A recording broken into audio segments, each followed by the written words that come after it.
¿Será posible que las antiguas profecías, escritas hace más de 2000 años, estén cumpliéndose exactamente en este momento frente a nuestros ojos? En las últimas semanas, Jerusalén, la ciudad donde Jesucristo caminó, enseñó y cumplió las Escrituras, ha sido sacudida por acontecimientos extraordinarios que han dejado al mundo sin palabras. Luces misteriosas iluminaron el cielo nocturno sobre el monte del templo. Sonidos ensordecedores como trompetas resonaron entre los antiguos muros de piedra y un terremoto estremeció la cúpula de la roca, mientras testigos presenciales aseguran haber visto manifestaciones angelicales sobre el monte de los Olivos. ¿Coincidencia? ¿Fenómenos naturales? ¿O acaso estamos presenciando las señales proféticas que el mismo Jesús advirtió en Mateo 24 sobre terremotos, señales en los cielos y el fin de los tiempos? La palabra de Dios no guarda silencio sobre estos días. El profeta Joel declaró que en los postreros días habría prodigios en el cielo y en la tierra, sangre, fuego y columnas de humo. El libro de Apocalipsis nos revela que cuando estas señales comiencen a manifestarse, el regreso del Rey de Reyes está cerca, más cerca de lo que muchos imaginan. Hermanos y hermanas, no estamos hablando de especulaciones ni de teorías sin fundamento. Estamos hablando de la profecía bíblica desarrollándose en tiempo real, de un mensaje urgente que el Espíritu Santo está enviando a la humanidad. Mientras arqueólogos descubren vasijas antiguas y cofres con inscripciones proféticas en el valle de Hinnom, mientras la puerta oriental permanece sellada tal como lo predijo Ezequiel, y mientras peregrinos de todas las naciones convergen silenciosamente hacia la ciudad santa, una pregunta resuena con mayor fuerza cada día. ¿Está Cristo a punto de regresar? Pero antes de sumergirnos en estos acontecimientos sobrenaturales, necesito pedirte algo fundamental. En estos tiempos proféticos, la oración es nuestra arma más poderosa. La Biblia nos enseña en 1 Tesalonicenses 5:17 a orar sin cesar, y en Santiago 5:16 que la oración eficaz del justo puede mucho. Por eso, te invito a que dejes tu petición de oración en los comentarios ahora mismo. Deja tu nombre, tu país y aquello por lo que necesitas que la familia de Cristo interceda. No estás solo en esta batalla espiritual. Vamos a orar juntos, vamos a clamar al Padre Celestial por cada necesidad, por cada corazón quebrantado, por cada situación imposible. La oración mueve la mano de Dios. Y cuando 2 o 3 se reúnen en su nombre, Él promete estar en medio. Así que no lo dudes, escribe tu petición ahora. Y si este mensaje está tocando tu corazón, si sientes que el Espíritu Santo te está hablando en este momento, dame un like para que este mensaje profético llegue a más almas que necesitan despertar. Suscríbete y activa la campanita, porque cada día estaremos trayendo las señales proféticas que confirman que el tiempo se agota y que nuestro Redentor se acerca. Ahora sí, prepárate para lo que estás a punto de descubrir. La noche cayó sobre Jerusalén como tantas otras noches en la historia de esta ciudad milenaria. Las calles empedradas guardaban el eco de millones de pisadas antiguas.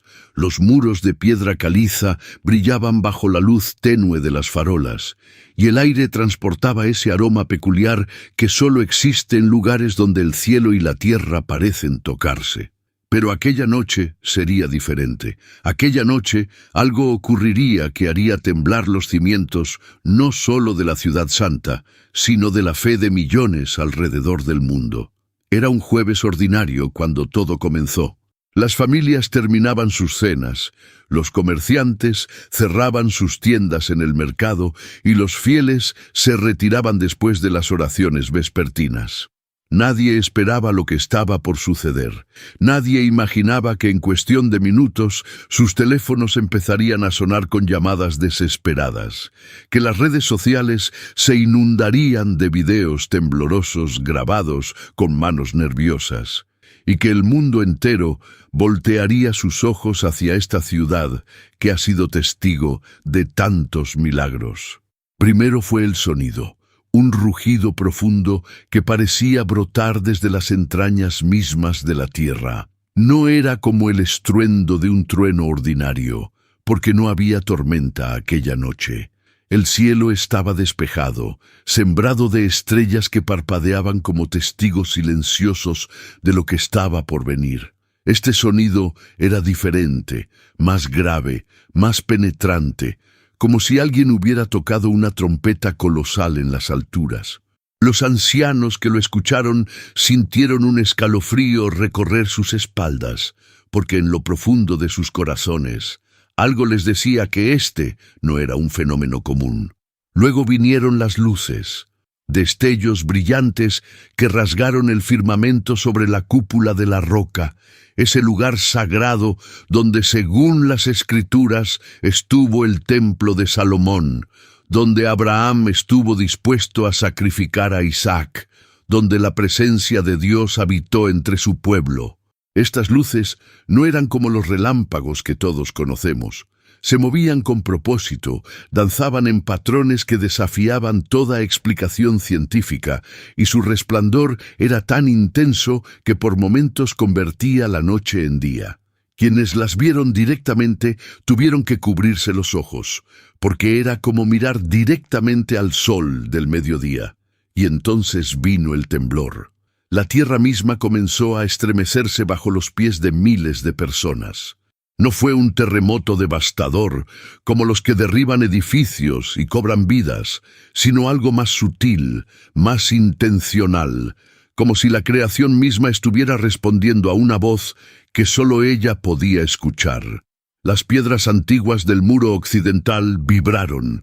El pavimento de las plazas onduló suavemente, y en el monte del templo, grietas pequeñas aparecieron en el suelo, liberando un polvo dorado que brillaba bajo las luces misteriosas del cielo. Los testigos presenciales cuentan que en ese momento sintieron algo que va más allá de las palabras. No era miedo, aunque el corazón les latía con fuerza. No era pánico, aunque sus manos temblaban. Era una sensación de asombro mezclado con reverencia, como si cada célula de sus cuerpos supiera que estaban presenciando algo sagrado, algo que sus abuelos habían esperado ver, algo que los profetas habían anunciado hace miles de años. En las calles estrechas del barrio antiguo, las familias salieron de sus hogares. Judíos, cristianos y musulmanes, cada uno con su propia interpretación de lo que estaba ocurriendo, pero todos unidos por la misma sensación de que algo trascendental acababa de suceder. Los abuelos abrazaban a sus nietos, susurrando oraciones aprendidas de memoria desde la infancia. Las madres lloraban sin saber exactamente por qué, solo sabiendo que sus lágrimas eran necesarias en este momento. Los hombres miraban al cielo con los brazos extendidos, como si quisieran tocar lo que fuera que estaba manifestándose sobre ellos. Los videos comenzaron a circular inmediatamente. Desde todos los ángulos de la ciudad, decenas de personas habían grabado el fenómeno. Las imágenes mostraban lo mismo una y otra vez. Luces imposibles, sonidos inexplicables y una atmósfera cargada de electricidad espiritual que hasta las cámaras parecían captar. Los científicos rápidamente intentaron ofrecer explicaciones racionales. Hablaron de auroras boreales fuera de lugar, de actividad sísmica normal en la zona, de fenómenos atmosféricos raros pero documentados. Sin embargo, algo en sus propias voces delataba una duda, una pregunta sin responder que flotaba en el aire como el incienso en un templo. Porque este evento no ocurrió en el vacío. Jerusalén no es como cualquier otra ciudad del mundo. Aquí cada piedra tiene una historia, cada esquina guarda un milagro, cada calle ha sido testigo de encuentros entre lo divino y lo humano. Esta es la ciudad donde Jesús lloró, donde cargó su cruz, donde murió y resucitó. Esta es la ciudad que David conquistó y donde Salomón construyó el templo más glorioso que jamás haya existido. Esta es la ciudad que los profetas amaron y por la cual suspiraron durante 70 años de cautiverio. Y ahora, en nuestros días, esta ciudad volvía a ser escenario de algo que escapaba a toda lógica humana. Las horas siguientes fueron caóticas. Los medios de comunicación internacionales enviaron a sus mejores corresponsales. Las autoridades religiosas de las 3 grandes religiones abrahámicas convocaron reuniones de emergencia. Los gobiernos emitieron comunicados tratando de calmar a sus poblaciones. Pero en medio de todo ese ruido mediático y político, había algo que no podía ser silenciado: el testimonio de miles de personas comunes y corrientes que habían visto, escuchado y sentido algo que cambiaría sus vidas para siempre. En los días posteriores, más detalles comenzaron a emerger. Había quienes aseguraban haber visto figuras entre las luces, siluetas que parecían tener alas desplegadas. Otros hablaban de una sensación de paz profunda que los invadió durante el evento, a pesar del caos aparente. Algunos mencionaban que escucharon palabras en idiomas antiguos, lenguas que no entendían, pero que resonaban en lo más profundo de sus almas. Y todos, absolutamente todos, coincidían en un punto. Esto no había sido casualidad ni coincidencia. Esto había sido un mensaje, pero un mensaje de quién y para quién. Esa era la pregunta que ahora ardía en millones de corazones alrededor del planeta. Las iglesias se llenaron como nunca antes.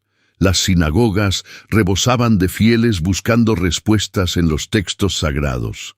Las mezquitas resonaban con oraciones más fervorosas que de costumbre.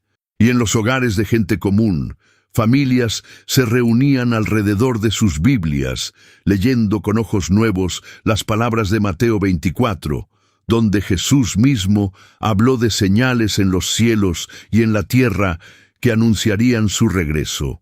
Al día siguiente del evento en Jerusalén, cuando el sol comenzó a elevarse sobre el horizonte oriental, algo más estaba por suceder. El Monte de los Olivos, esa colina sagrada que ha presenciado algunos de los momentos más importantes de la historia bíblica, se convertiría nuevamente en el centro de atención mundial. Este monte, desde donde Jesús ascendió al cielo hace 2000 años, desde donde contempló la ciudad santa y lloró por ella, estaba a punto de ser testigo de algo que dejaría a miles de personas sin aliento. Era temprano en la mañana, esa hora tranquila cuando el mundo parece despertar lentamente. Un grupo de peregrinos había subido al monte para orar y meditar, como tantos lo hacen cada día. Venían de diferentes países, hablaban diferentes idiomas, pero compartían la misma fe y el mismo deseo de estar cerca de los lugares donde Jesús caminó. No sabían que en minutos sus vidas cambiarían para siempre, que se convertirían en testigos de algo que desafiaría todo lo que pensaban saber sobre la realidad. La luz apareció sin aviso. No fue gradual como un amanecer, ni repentina como un relámpago. Simplemente estaba allí, como si siempre hubiera estado, y solo ahora se hubiera hecho visible. Era una luz blanca, más pura que cualquier blanco que exista en la naturaleza, más brillante que el sol, pero que extrañamente no lastimaba los ojos. Y en medio de esa luz había una figura. Los testigos describirían después que era imposible distinguir detalles específicos, no porque la luz fuera demasiado intensa, sino porque la figura parecía estar hecha de la luz misma. Lo que sucedió después dejó a todos paralizados. A ambos lados de la figura central aparecieron otras presencias. Los testigos usarían la misma palabra una y otra vez en sus testimonios: ángeles. Seres de estatura impresionante, envueltos en vestiduras que parecían tejidas con rayos de sol, con rostros que irradiaban una paz que iba más allá de toda comprensión humana. No tenían alas visibles como en las pinturas religiosas. pero había algo en su presencia que comunicaba poder, autoridad y una santidad que hacía que cualquiera que los mirara sintiera la necesidad de caer de rodillas. El silencio que cayó sobre el monte fue total y absoluto. Los pájaros dejaron de cantar. El viento dejó de soplar. Hasta los corazones de los presentes parecieron detenerse por un instante, y en ese silencio algo se comunicó. No con palabras audibles, no con voces que resonaran en los oídos, sino con un mensaje que se grabó directamente en las almas de quienes estaban allí. Era una mezcla de advertencia y promesa, de urgencia y esperanza, de juicio y misericordia. Una mujer de edad avanzada que había viajado desde Argentina para cumplir el sueño de su vida de visitar Tierra Santa, cayó de rodillas llorando. Después, contaría que en ese momento entendió, sin que nadie le dijera nada, que el tiempo se estaba acabando, que las cosas escritas en el libro de Apocalipsis no eran metáforas poéticas, sino realidades que estaban por manifestarse. Un joven pastor de una iglesia en México sintió como si todo su ser fuera atravesado por una corriente de amor tan intensa que pensó que su corazón no podría soportarlo. Una pareja de misioneros de Brasil se abrazó, temblando, mientras sus lágrimas caían sobre la tierra antigua del monte. La aparición duró solo unos minutos, aunque para quienes la presenciaron pareció una eternidad y al mismo tiempo un parpadeo. Cuando la luz comenzó a desvanecerse, lo hizo de la misma manera misteriosa en que había aparecido, como si una puerta invisible se estuviera cerrando lentamente, dejando solo el recuerdo de lo que había estado allí. Y cuando todo terminó, los presentes permanecieron inmóviles durante largo rato, ninguno queriendo romper el hechizo sagrado que los envolvía, ninguno queriendo regresar a la realidad ordinaria después de haber tocado, aunque fuera por un instante, algo extraordinario. Las noticias de lo ocurrido se propagaron como fuego en pasto seco. Los escépticos inmediatamente comenzaron a buscar explicaciones. Hablaron de alucinaciones colectivas, de efectos ópticos causados por la atmósfera matutina, de histeria religiosa amplificada por el evento de la noche anterior. Pero había algo que ninguna de estas explicaciones podía justificar: la transformación visible en las vidas de los testigos. Estas no eran personas que buscaban atención o fama. Muchos eran cristianos discretos, que nunca habían compartido públicamente su fe. Ahora, sin embargo, no podían quedarse callados. Tenían que contar lo que habían visto, aunque eso significara ser ridiculizados o cuestionados. Lo más impactante era la consistencia de los testimonios.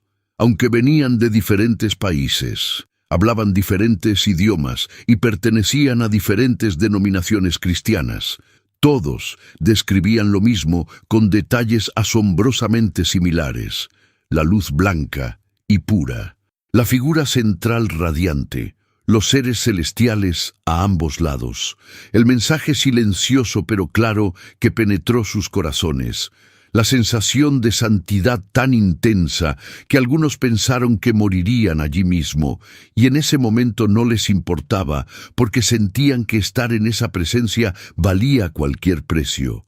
En las semanas siguientes, algunos de estos testigos se sometieron voluntariamente a pruebas psicológicas y entrevistas exhaustivas.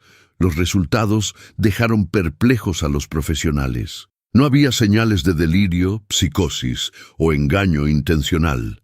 Estas eran personas mentalmente saludables, con vidas estables, sin historial de problemas psiquiátricos, y sin embargo, todos mantenían firmemente su versión de los hechos, sin contradicciones, sin exageraciones, simplemente contando lo que habían vivido con una convicción que ningún interrogatorio podía quebrantar. Queridos hermanos que nos están acompañando en este momento, necesito hacer una pausa. Sé que lo que están escuchando puede parecer increíble, tal vez hasta imposible para algunos, pero antes de continuar con esta historia que apenas comienza a revelarse, quiero hablar directo a tu corazón. Si algo de lo que has escuchado hasta ahora ha tocado algo dentro de ti, si sientes que estos eventos no son casualidad, sino que son parte de un plan divino que se está desarrollando ante nuestros ojos, entonces te pido algo muy sencillo. No dejes que este mensaje se quede solo contigo. Presiona ese botón de suscripción, no por mí, sino porque creo genuinamente que Dios está usando estos medios para despertar corazones antes de que sea demasiado tarde. Y aquí en los comentarios, cuéntanos qué es lo que tu espíritu está sintiendo mientras escuchas esto. No importa si tienes dudas, si tienes miedo, si tienes esperanza o si simplemente necesitas oración. Esta no es una comunidad de personas perfectas, es una familia de buscadores de la verdad.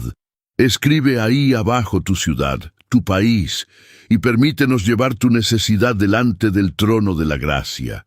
Porque si hay algo que estos eventos en Jerusalén nos están recordando, es que no estamos solos, que Dios sigue hablando y que todavía hay tiempo para preparar nuestros corazones. Ahora sí, continuemos con lo que sucedió después.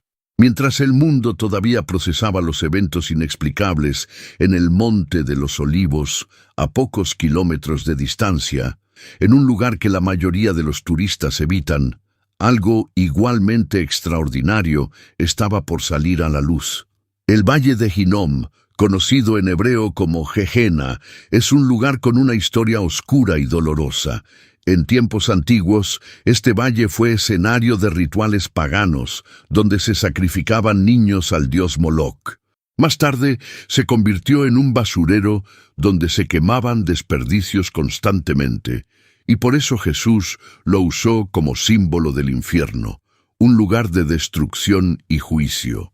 Pero ahora, de este mismo valle asociado con la oscuridad y el juicio, estaba emergiendo algo que hablaría de esperanza y cumplimiento profético. Un equipo de arqueólogos israelíes había estado trabajando discretamente en el área durante meses, siguiendo pistas de antiguos manuscritos que sugerían la existencia de una cámara oculta. Nadie esperaba encontrar nada significativo.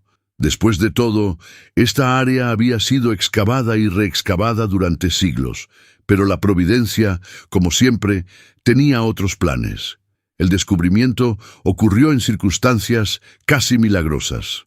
Uno de los trabajadores, un hombre joven llamado David, cuya familia había vivido en Jerusalén por generaciones, estaba removiendo escombros cuando su pala golpeó algo sólido. El sonido fue diferente al de piedra contra piedra o metal contra tierra. Era un sonido hueco, como si hubiera un espacio vacío debajo.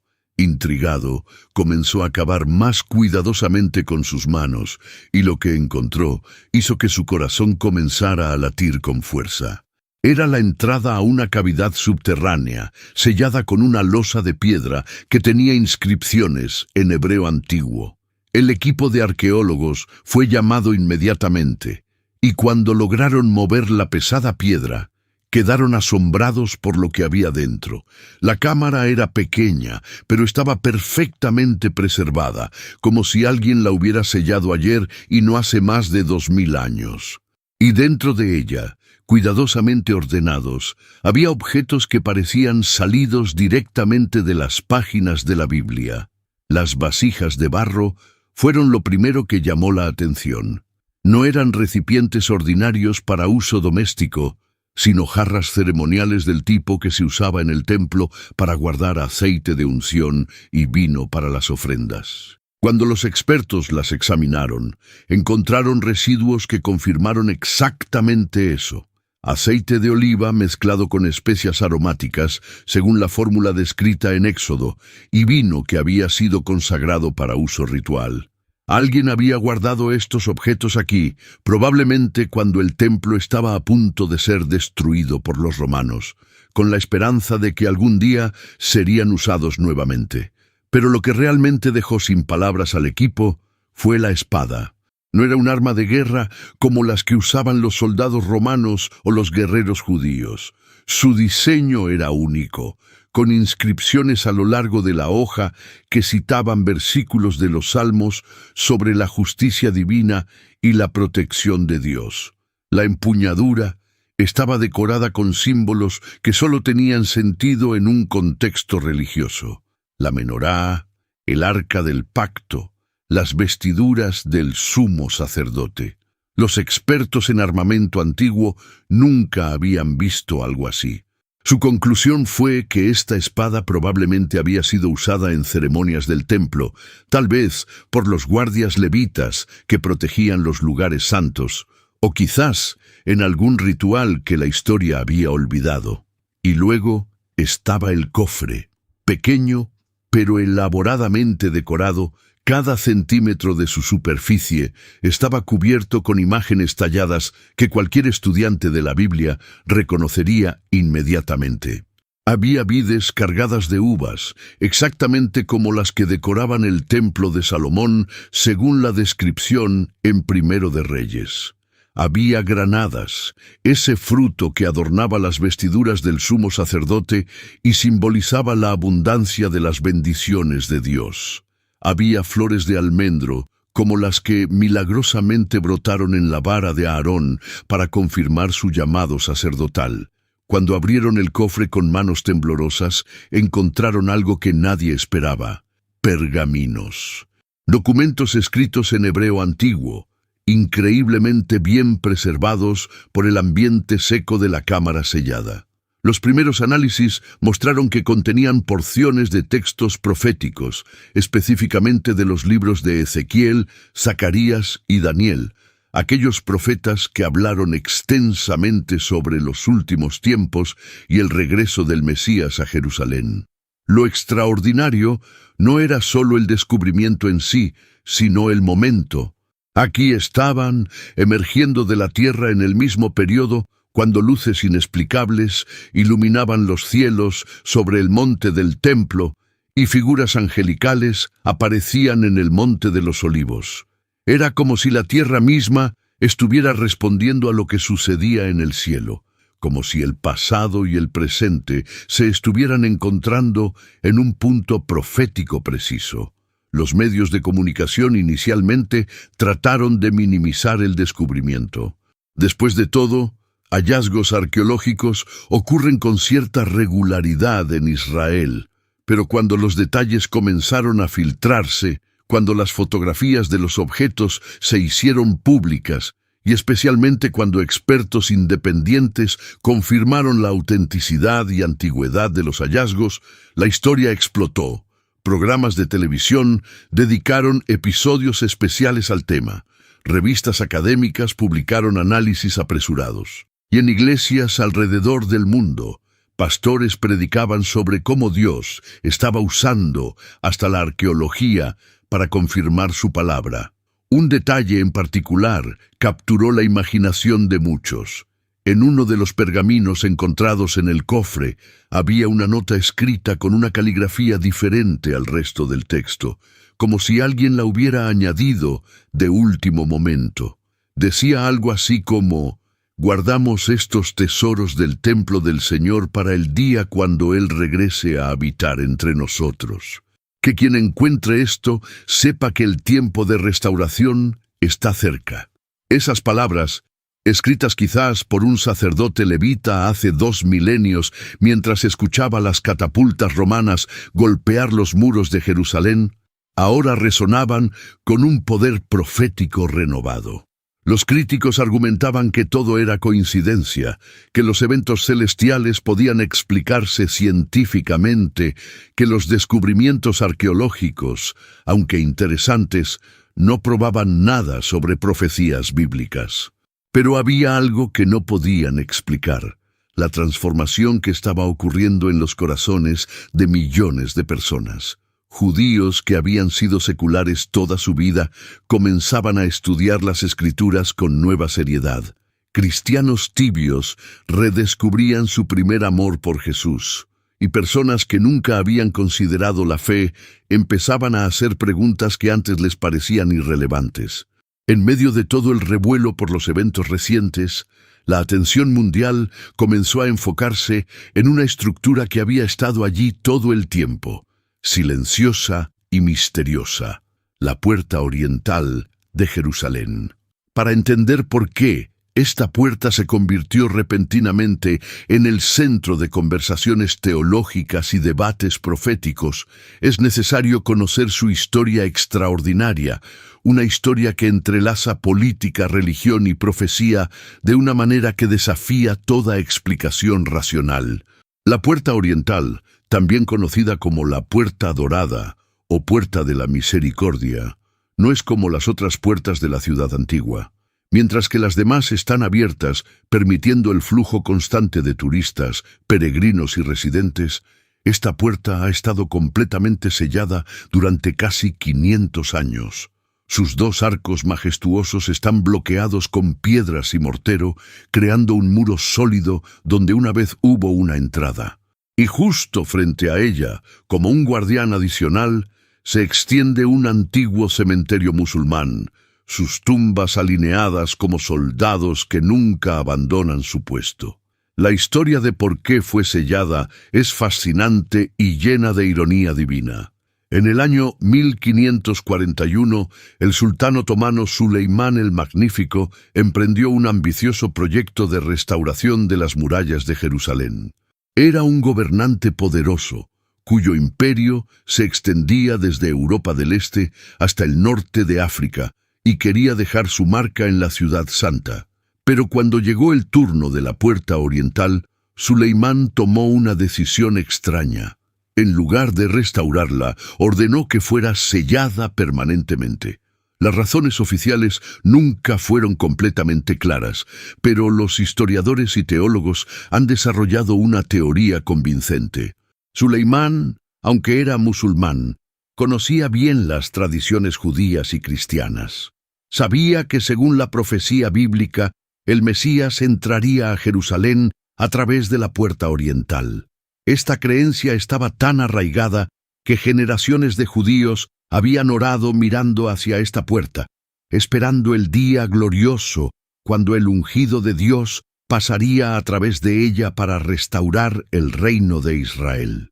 Aparentemente, Suleimán decidió que si sellaba la puerta, podría impedir el cumplimiento de esta profecía. Pero no se detuvo ahí. Conociendo que según la ley judía un sacerdote no puede pasar por un cementerio sin contaminarse ritualmente, ordenó la construcción de un camposanto musulmán justo frente a la puerta sellada.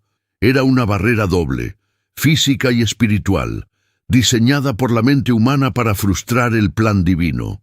La ironía, por supuesto, es que al hacer esto, Suleimán inconscientemente cumplió otra profecía. En el libro de Ezequiel, capítulo 44, versículo 2, el profeta escribe palabras que serían escritas más de 2000 años antes de que Suleimán naciera. Esta puerta permanecerá cerrada, no será abierta y nadie pasará por ella porque el Señor, el Dios de Israel, ha pasado por ella. Por tanto, permanecerá cerrada. Un gobernante musulmán, tratando de impedir el cumplimiento de la profecía judía, en realidad la cumplió exactamente. Pero aquí es donde la historia se vuelve verdaderamente extraordinaria para nuestro tiempo. En las últimas semanas, después de los eventos celestiales y los descubrimientos arqueológicos, personas que viven cerca de la puerta oriental han comenzado a reportar fenómenos inexplicables. Primero, fueron las grietas. Pequeñas fisuras apareciendo en el mortero que ha mantenido sellada la puerta durante casi 5 siglos. Fisuras que no estaban allí hace un mes, que no pueden explicarse por el desgaste normal o cambios de temperatura. Luego están los sonidos. Varios testigos, incluyendo guardias de seguridad que patrullan el área durante la noche, han reportado escuchar ruidos extraños provenientes de la puerta. No son los crujidos normales de una estructura antigua asentándose. Son sonidos más específicos, como de piedras rozándose entre sí, como si algo estuviera presionando desde el interior, como si la puerta estuviera despertando. Y quizás, lo más perturbador, son las vibraciones.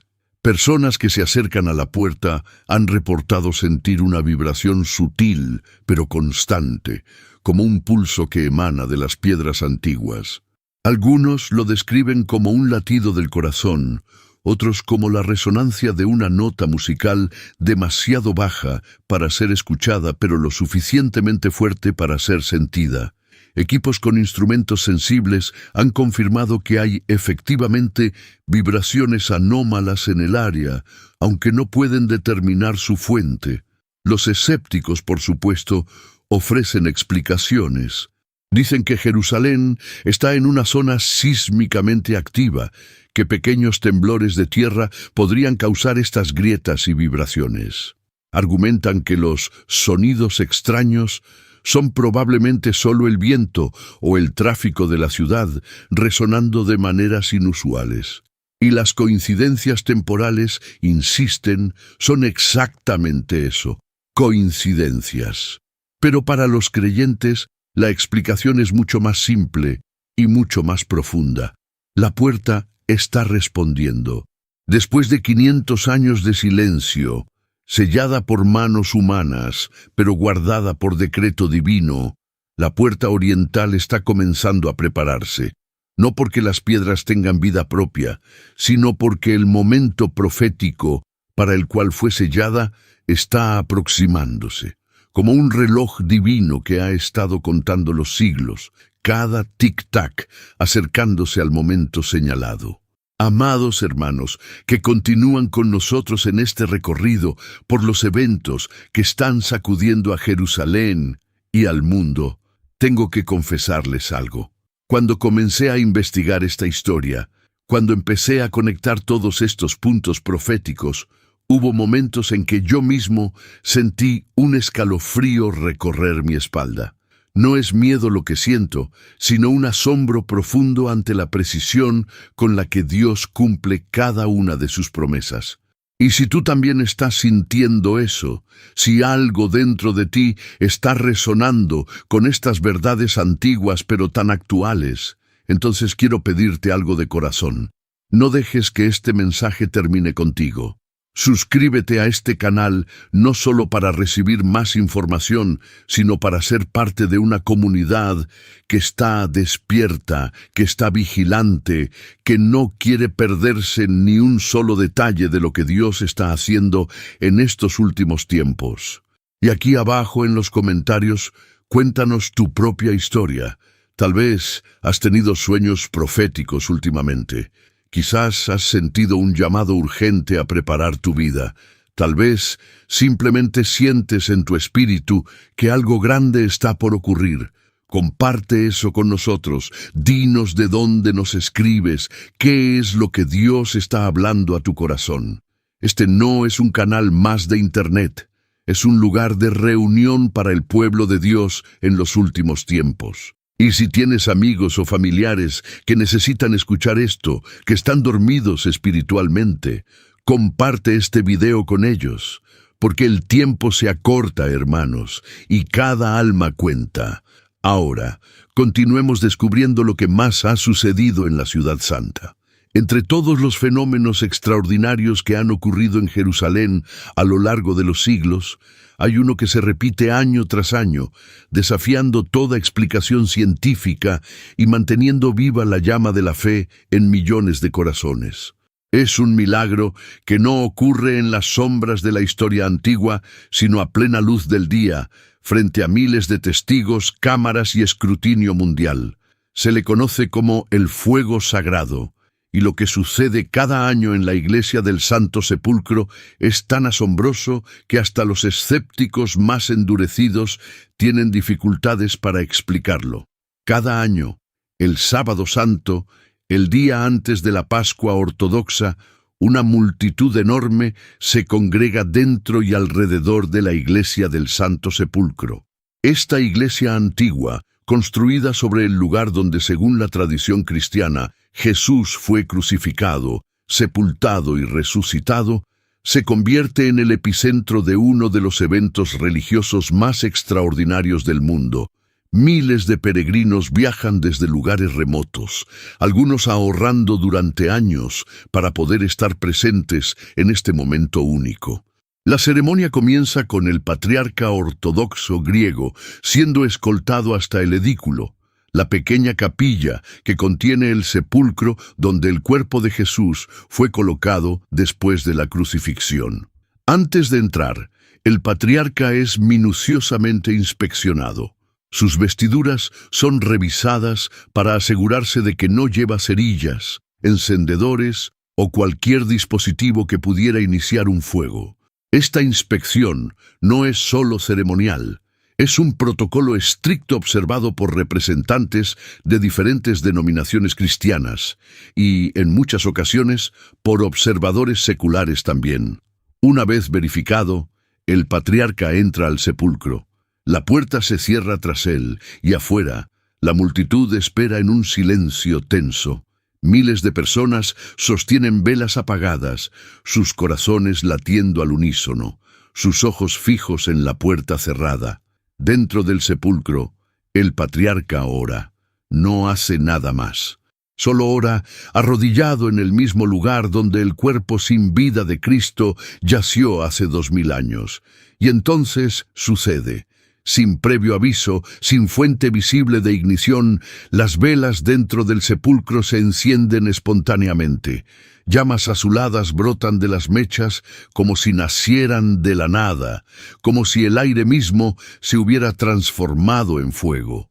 El patriarca sale con 2 haces de velas encendidas, 33 en total, simbolizando los años de la vida terrenal de Jesús. El grito que se eleva de la multitud es ensordecedor, una mezcla de júbilo, asombro y adoración. Pero aquí es donde el milagro se vuelve aún más extraordinario. Durante los primeros minutos después de que aparece, este fuego se comporta de manera imposible según las leyes de la física conocida. Los peregrinos acercan sus manos a las llamas, las pasan sobre sus rostros, incluso las tocan directamente con sus barbas y cabello y no se queman. El fuego está allí, visible y palpable, pero no consume. Es como si tuviera inteligencia propia, como si supiera a quién quemar y a quién no. Esto ha sido documentado en video innumerables veces. No es una ilusión óptica ni trucos de cámara. Miles de personas, año tras año, experimentan directamente este fenómeno. Y luego, después de aproximadamente 10 a 15 minutos, el fuego cambia. Gradualmente comienza a comportarse como fuego normal, calentando y quemando como cualquier llama ordinaria. Es como si un interruptor divino se activara, transformando lo milagroso en lo natural. Científicos de diversas disciplinas han intentado explicar este fenómeno. Algunos han sugerido que podría tratarse de fósforo blanco, que se enciende espontáneamente al contacto con el aire y produce un calor menos intenso inicialmente. Pero esta teoría tiene problemas serios. El fósforo blanco produce humo blanco denso y un olor característico, ninguno de los cuales está presente. Además, el comportamiento del fuego, cambiando de frío a caliente después de varios minutos, no coincide con las propiedades conocidas de ningún material químico. Otros han propuesto que las velas podrían estar tratadas con alguna sustancia química especial que retarda la combustión inicialmente. Pero esta explicación no puede dar cuenta de los numerosos casos documentados donde el fuego aparece no solo en las velas del patriarca, sino simultáneamente en velas sostenidas por personas en diferentes partes de la iglesia. Personas que trajeron sus propias velas de casa y no tuvieron contacto con las velas del patriarca hasta después de que sus propias velas ya se habían encendido milagrosamente. Lo que hace este evento aún más significativo en nuestro contexto actual es que este año, el año de los eventos extraordinarios en Jerusalén, el fuego sagrado se comportó de manera aún más inusual que de costumbre. Testigos reportaron que la luz que emanaba de las llamas era más brillante que en años anteriores, casi cegadora en su intensidad. Otros notaron que el periodo durante el cual el fuego no quemaba duró más tiempo de lo habitual, como si quisiera asegurarse de que más personas pudieran experimentar directamente el milagro. Y hubo reportes de algo que nunca antes se había documentado. Algunas personas en la multitud afirmaron que sintieron un calor emanando de sus propios corazones en el momento exacto en que apareció el fuego, como si una llama interior se hubiera encendido simultáneamente con las llamas físicas. Describieron la sensación como amor líquido fluyendo a través de sus venas, como si el Espíritu Santo mismo hubiera tocado sus almas con dedos de fuego. Este milagro anual del fuego sagrado no es un evento aislado sin conexión con el resto de las Escrituras. En el Antiguo Testamento, Dios frecuentemente se manifestaba como fuego. El arbusto ardiente que Moisés vio, que quemaba pero no se consumía, es un paralelo directo con el fuego sagrado, que quema pero no lastima. El fuego que descendió del cielo para consumir el sacrificio de Elías en el Monte Carmelo, demostrando que el Señor es Dios. La columna de fuego que guió a Israel durante 40 años en el desierto.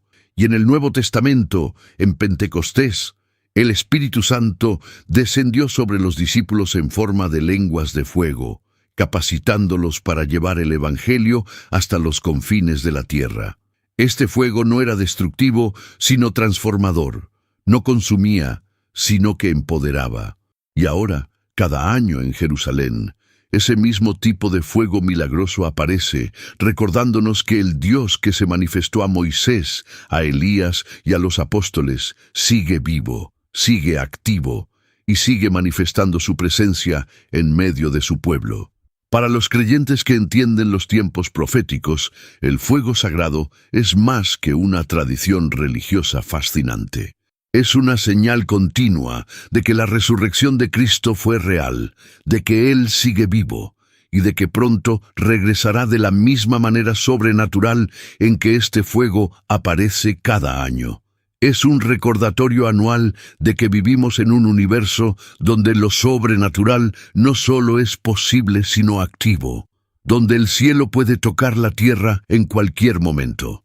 Todo lo que hemos explorado hasta ahora, todos estos eventos extraordinarios en Jerusalén, las luces en el cielo, las apariciones en el Monte de los Olivos, los descubrimientos arqueológicos, la puerta oriental moviéndose, el fuego sagrado, todo esto toma un significado aún más profundo cuando lo conectamos con una parábola que Jesús mismo enseñó hace 2000 años.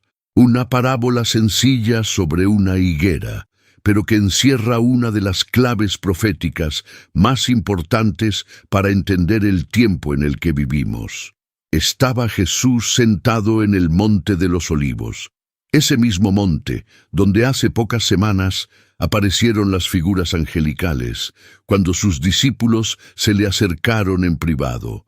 Habían estado discutiendo entre ellos, tratando de entender las palabras misteriosas que Jesús había pronunciado sobre la destrucción del templo y el fin de los tiempos. Con voces probablemente teñidas de ansiedad le preguntaron: «Dinos, ¿cuándo sucederán estas cosas? ¿Y cuál será la señal de tu venida y del fin del mundo?». La respuesta de Jesús fue extensa y detallada, un discurso que ahora conocemos como el Sermón del Monte de los Olivos, registrado en Mateo capítulo 24. Habló de guerras y rumores de guerras, de naciones levantándose contra naciones, de terremotos en diversos lugares, de hambrunas y pestilencias.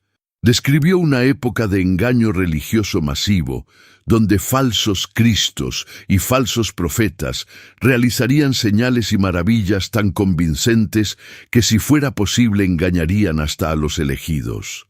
Habló de una tribulación tan grande como nunca la ha habido ni la habrá. Pero luego, después de todas estas advertencias solemnes, Jesús ofreció una enseñanza más simple, más esperanzadora. Dijo: «Ahora aprendan esta lección de la higuera.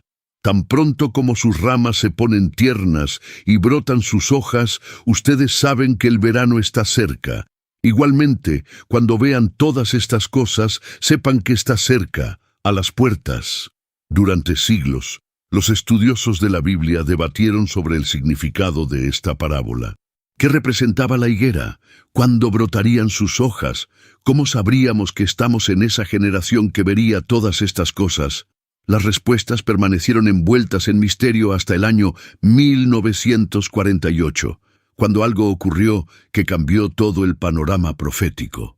El 14 de mayo de 1948, después de casi 2000 años de dispersión, persecución y exilio, la nación de Israel renació en un solo día. Fue un evento sin precedentes en la historia humana. Nunca antes una nación había dejado de existir durante 2 milenios, mantenido su identidad étnica y cultural a pesar de estar esparcida por todo el mundo, y luego restablecerse como nación soberana en su tierra ancestral. Fue, en todo sentido de la palabra, un milagro. Y fue en ese momento que muchos estudiosos de la profecía bíblica tuvieron una revelación colectiva. La higuera de la parábola de Jesús representaba a Israel. A lo largo del Antiguo Testamento, los profetas frecuentemente usaban la imagen de la higuera para simbolizar a la nación judía.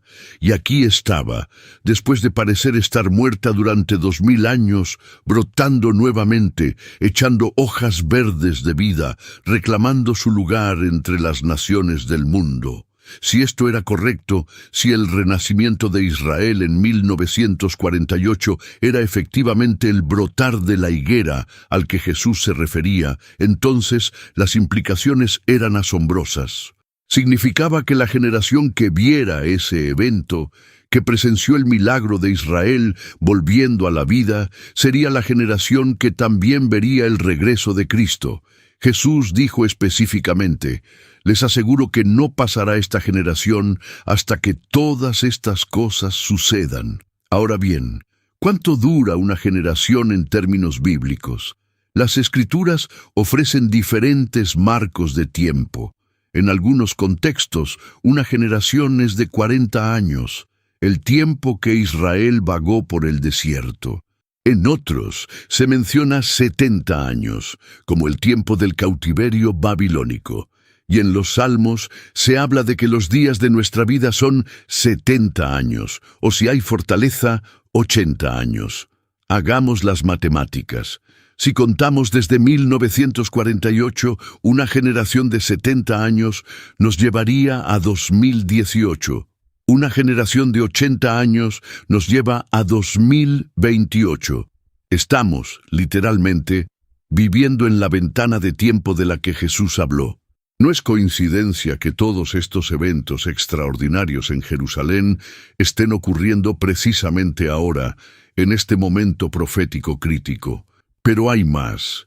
Desde que Israel renació como nación, hemos visto un cumplimiento acelerado de otras profecías bíblicas. En 1967, durante la Guerra de los 6 días, Jerusalén volvió a estar bajo control judío por primera vez en 2000 años. Esto cumplió la profecía de Jesús en Lucas 21:24, donde dijo que Jerusalén sería pisoteada por los gentiles hasta que se cumplieran los tiempos de los gentiles. Hemos visto a Israel, una nación del tamaño de Nueva Jersey, florecer en el desierto exactamente como Isaías profetizó. Un país que apenas tiene agua natural se ha convertido en líder mundial en tecnología de irrigación y exporta alimentos a otras naciones. Una nación que fue atacada por ejércitos mucho más grandes y mejor equipados ha prevalecido una y otra vez, desafiando todas las probabilidades militares. Y quizás lo más significativo, hemos visto la convergencia de señales que Jesús dijo que marcarían los últimos días. Terremotos en lugares diversos se han vuelto cada vez más frecuentes y devastadores. Pandemias globales han sacudido al mundo, recordándonos que a pesar de todos nuestros avances médicos, seguimos siendo vulnerables. La degradación moral que Pablo describió en 2 de Timoteo, capítulo 3, es ahora tan prevalente que lo que antes se consideraba pecado vergonzoso, ahora se celebra públicamente. El conocimiento ha aumentado exponencialmente, tal como Daniel profetizó. En los últimos 100 años, la humanidad ha aprendido más sobre el universo, la física, la biología y la tecnología que en todos los milenios anteriores combinados. Y la gente viaja de un lugar a otro con una velocidad y frecuencia inimaginable para generaciones previas. Otro detalle que Daniel mencionó sobre los últimos tiempos. Las noticias falsas y el engaño masivo que Jesús advirtió que caracterizarían los últimos días son ahora tan comunes que la verdad misma se ha convertido en un concepto relativo para muchos. Falsos maestros dentro de la Iglesia niegan doctrinas fundamentales que los cristianos han sostenido durante 2000 años. Y en el mundo secular, ideologías que contradicen la realidad básica son promovidas agresivamente, y cualquiera que se atreva a cuestionarlas es silenciado. Israel está en el centro de controversia internacional, exactamente como Zacarías profetizó que estaría en los últimos días. Pequeño Israel, que representa menos del 1% de la población mundial, recibe más atención en las Naciones Unidas que cualquier otra nación. Es una copa de embriaguez para las naciones circundantes, un peso pesado que aplasta a quienes intentan moverlo, precisamente como fue predicho hace 2500 años. Y ahora, en medio de todo esto, tenemos estos eventos sin precedentes en Jerusalén. Luces en el cielo sobre el lugar donde estuvo el templo. Apariciones angelicales en el Monte de los Olivos, donde Jesús ascendió y donde prometió regresar. Descubrimientos arqueológicos que confirman las Escrituras. Una puerta que ha estado sellada durante 500 años, comenzando a agrietarse. El fuego sagrado manifestándose con intensidad inusual. No son eventos aislados. Son piezas de un rompecabezas profético que está formando una imagen cada vez más clara. La pregunta que resuena a través de todos estos acontecimientos es simple, pero profunda. ¿Estamos presenciando los dolores de parto de una nueva era? Jesús usó específicamente esa metáfora cuando describió las señales de su venida. Comparó los eventos del fin de los tiempos con los dolores de parto de una mujer, que comienzan gradualmente, pero aumentan en frecuencia e intensidad hasta el momento del nacimiento. Y cualquier mujer que haya dado a luz puede decirte que cuando esos dolores alcanzan cierta intensidad, el nacimiento es inminente, inevitable, a punto de ocurrir. Los eventos que hemos documentado en este relato no son teorías abstractas o especulaciones ociosas. Son hechos verificables, testimonios de múltiples testigos, fenómenos documentados en video y fotografía, descubrimientos arqueológicos autenticados por expertos, y todos apuntan en la misma dirección, hacia un momento en el tiempo, cuando el cielo y la tierra se encontrarán nuevamente, cuando el rey que partió regresará, cuando la historia tal como la conocemos llegará a su clímax profético. La higuera ha brotado. Sus ramas están tiernas y sus hojas han florecido. El verano que Jesús mencionó, ese tiempo de cosecha final, ese momento de juicio y redención, está más cerca de lo que muchos se atreven a admitir. Y mientras el mundo continúa su rutina diaria, ignorante o indiferente a estas señales, hay un remanente que está despierto, que está vigilante, que entiende los tiempos y sabe lo que Israel debe hacer. Si has llegado hasta este momento, hasta este punto final de nuestro recorrido por los eventos extraordinarios que están sacudiendo a Jerusalén y al mundo entero, déjame decirte algo con toda sinceridad. No fue casualidad. De los miles, tal vez millones de videos que pudiste haber visto hoy, de todas las distracciones que compiten por tu atención cada segundo, algo en tu espíritu te guió hasta aquí, te mantuvo atento durante todo este tiempo, y ahora mismo está resonando dentro de ti con una frecuencia que no puedes ignorar. Hemos caminado juntos a través de luces inexplicables sobre el monte del templo. Hemos escuchado los testimonios de quienes vieron manifestaciones angelicales. Hemos explorado descubrimientos arqueológicos que confirman las Escrituras. Hemos contemplado la puerta oriental que después de 500 años comienza a despertar y hemos conectado todas estas señales con las profecías que Jesús mismo pronunció hace 2000 años. Pero más allá de la información, más allá de los datos y los hechos verificables, la pregunta real es esta: ¿qué está haciendo Dios en tu corazón en este preciso instante? Si algo de lo que has escuchado ha tocado las fibras más profundas de tu alma, si sientes que el Espíritu Santo te está hablando a través de estas verdades proféticas, entonces necesito pedirte que hagas algo muy importante. Baja hasta los comentarios ahora mismo y escribe: "Yo sentí la voz de Dios en este video", y comparte con nosotros cómo este mensaje habló específicamente a tu situación, a tus dudas, a tus miedos o a tus esperanzas. No te quedes callado, porque tu testimonio puede ser exactamente lo que otra persona necesita leer para despertar espiritualmente. Suscríbete a este canal si aún no lo has hecho, porque cada semana estaremos trayendo más contenido profético que necesitas escuchar antes de que sea demasiado tarde. Deja tu like no solo para apoyar este ministerio, sino para que el algoritmo de YouTube permita que este mensaje llegue a más almas que están buscando respuestas en estos tiempos confusos. Y cuando termines aquí, no te vayas, porque en la pantalla final ya está esperándote el próximo video que conecta directamente con todo lo que acabamos de revelar. Que el Señor Jesucristo derrame sobre tu vida una bendición tan poderosa que todos a tu alrededor noten la diferencia. Que su paz, que sobrepasa todo entendimiento, guarde tu corazón y tu mente, y que su gracia te prepare para el día glorioso de su regreso. Maranata, el Señor viene pronto.